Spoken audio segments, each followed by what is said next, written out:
Olá, minhas queridas discípulas de Afrodite, como estão? Eu espero que bem. E bem-vindas a mais um episódio aqui de Mulheres nas Artes.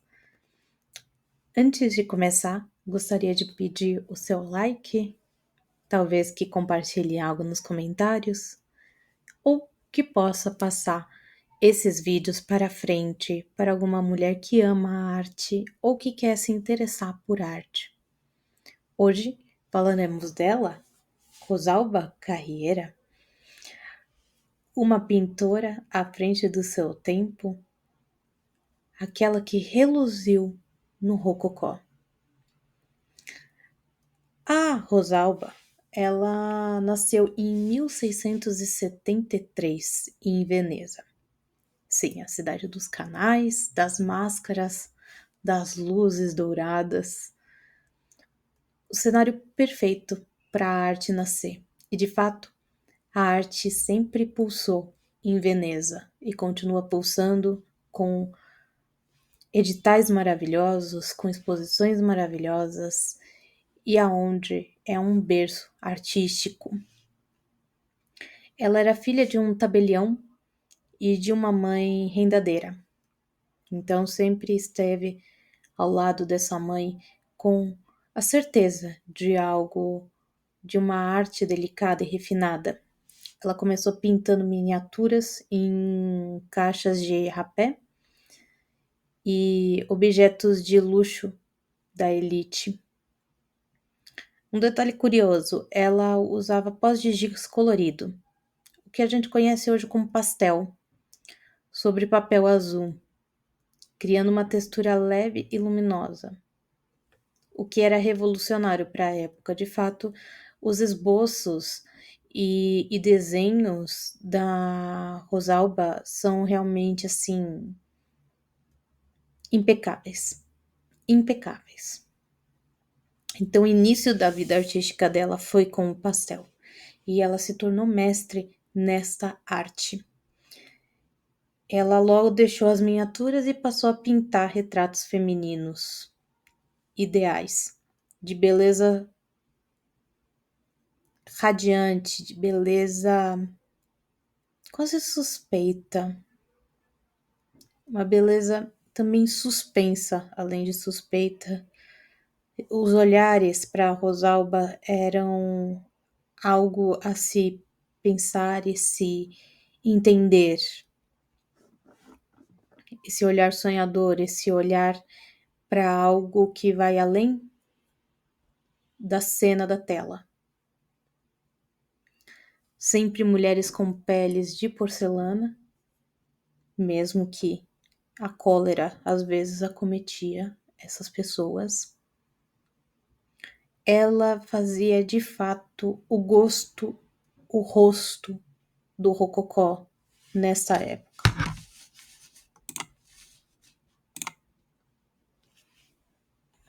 A mulher mais retratada da Europa, e por ela mesma.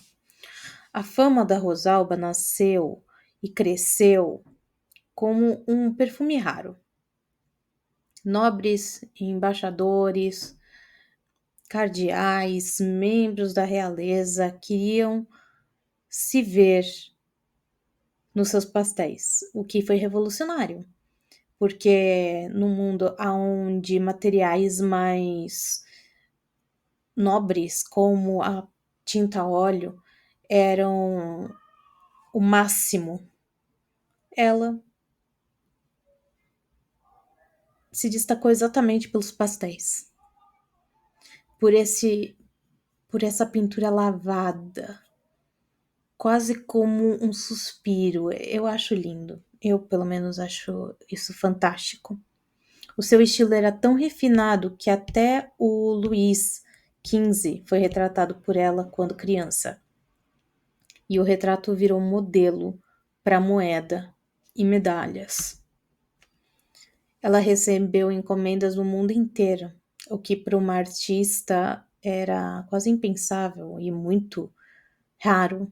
Então, Áustria, França, Polônia, Inglaterra. E ela foi até convidada para Paris num certo momento da vida. questão de fofoca, gente, dizem que ela recusou retratar uma duquesa por considerar ela meio sem graça. Meio mean girl, mas é verdade. E depois essa duquesa espalhou que a Rosalba exagerava nos retoques para agradar os homens. O que criou um burburinho na época, mas era só uma fofoca advinda da inveja, né? Rosalba em Paris, a estrela do capital do Rococó. Em 1720 ela vai para Paris, que até hoje é a capital da arte, da moda e de vários outros setores artísticos e criativos. Ela foi recebida como uma celebridade, de fato. Não existia a palavra celebridade nessa época. Hoje a gente consegue criar até a categoria subcelebridade, mas na época do Rococó, em 1700, não existia a palavra celebridade, porque celebridade vem de celebrar alguém, mas ela foi. E ela foi considerada célebre em muitos jornais. Então, vamos dizer que ela foi a precursora deste nome, desse local de admiração e de ser celebrada ao chegar em algum recinto. Ela foi, então, nessa visita a Paris, eleita membro da Academia Real de Pintura, né? Académie Royale de Peinture. Meu francês é sofrido, eu sei. Mas isso daí foi um feito raro para uma mulher estrangeira, sinceramente, e pensando que mulheres não tinham direito a estudar em grandes academias de arte, por conta de todos os outros episódios que eu conversei com vocês sobre a possibilidade dela não poder participar de diversas aulas, como aula de anatomia. Uma dama, uma senhora ou uma senhorita não poderiam adentrar aos grandes salões quando o modelo estava lá desnudo para que fosse estudado as suas partes para estudo. Ela trouxe um modo veneziano de pintar mulheres, mais natural, efêmero e íntimo. E influenciou toda uma geração de artistas franceses e europeus. Mas ela não só pintava dessa forma. Tem algo bem italiano também nessas mulheres. Por mais naturais que elas sejam, elas sempre estão com flores, elas sempre estão com penas, elas estão também com a epítome da beleza e daquilo que é belo de maneira assim calculada em todos os quadros, em todas as pinturas, todos os pastéis. Nada é colocado de maneira despreocupada. Vida pessoal, solteira, célebre e cercada de mulheres. Ela nunca se casou. Ela viveu com a mãe, com a irmã, Giovanna, que muitas vezes a Giovanna foi a sua modelo principal. A Giovanna, né, organizava os seus contratos e posando como modelo, como eu já havia dito. Junto, elas criaram um pequeno império artístico doméstico. Ela foi uma das primeiras artistas com esse arcabouço de ser empresariada, o que é bem interessante.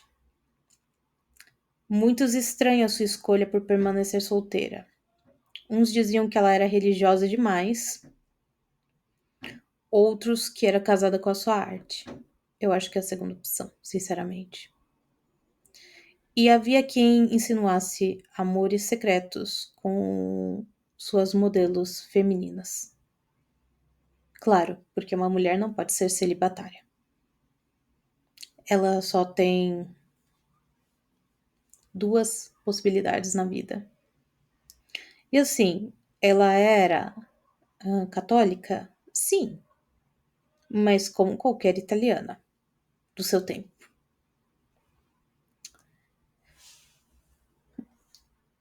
Mas ela deixou nas possibilidades, quando veio a falecer, ela deixou diversas cartas, diversos relatos.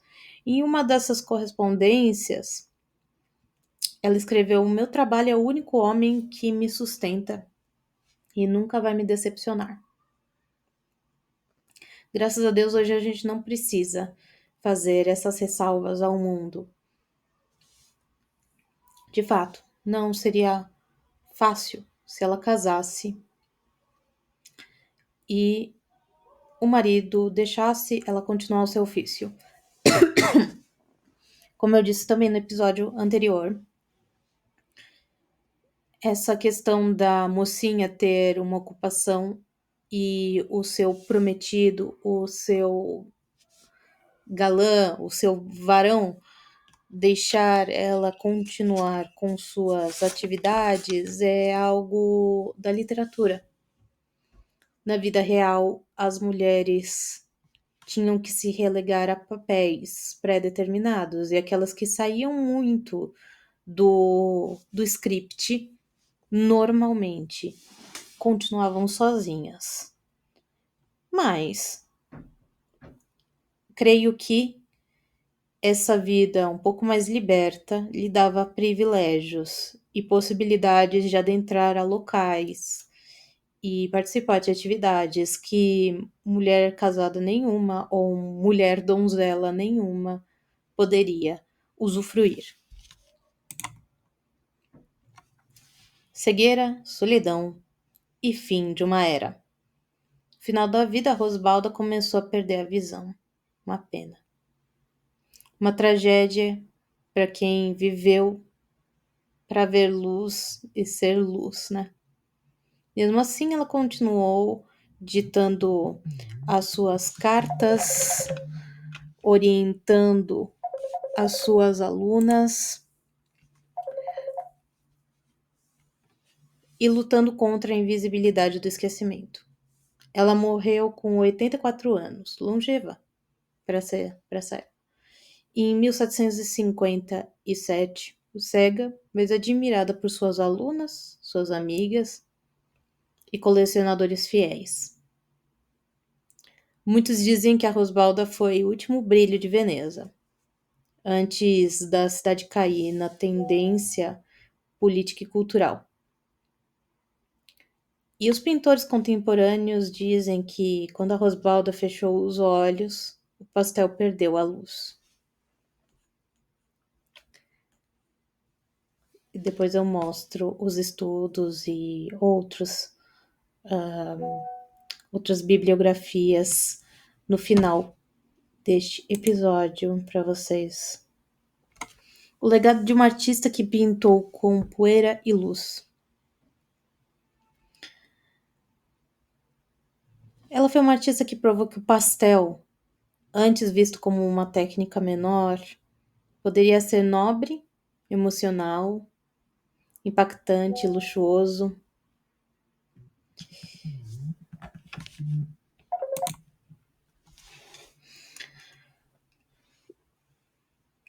Ela se inspirou em mulheres a entrar no mundo das artes, a viver da arte e imaginar-se no centro da beleza e não à margem dela. Ou simplesmente só ser algo bonito para depois casar, dar outras opções para essas mulheres. Hoje em dia, as obras delas estão em grandes museus como o Louvre, o Fizi, Hermitage, o Getty Museum e a National Gallery. Ela influenciou uma estética de ilustração contemporânea feminina, com o seu uso de cores suaves, textura, essas texturas diáfanas que só ela sabia fazer, sinceramente. Eu vejo pouco, na verdade, na ilustração atual, contemporânea feminina, essas texturas de roupa, mas tem algumas artistas que o fazem.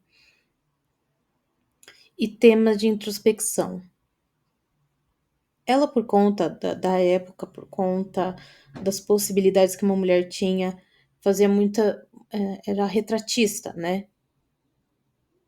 Que era ainda uma forma respeitosa dessa mulher artista criar.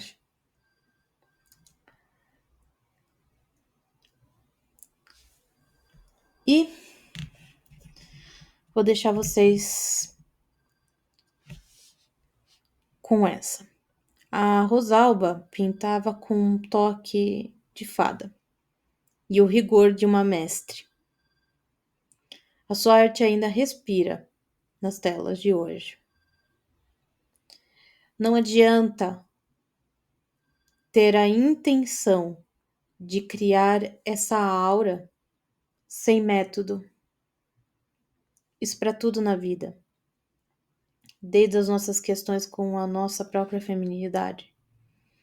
Se você quer estar num patamar de excelência, é necessário método, rigor, replicar várias vezes até que se consiga essa aparência, essa maestria de criar certos tipos de contorno, certos tipos de projeção dessa arte. Então vamos ser mais como a Rosalba.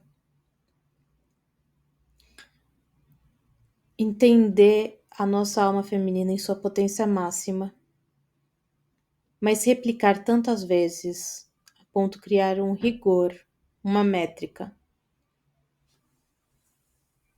para as nossas vidas, para as nossas circunstâncias, para os nossos sonhos tomarem forma, assim como ela fez. Ela viveu como queria viver. É isso, minhas queridas discípulas de Afrodite. Muito obrigada. Até a próxima segunda. Não deixem de curtir, comentar e compartilhar. Até o próximo Mulheres nas Artes.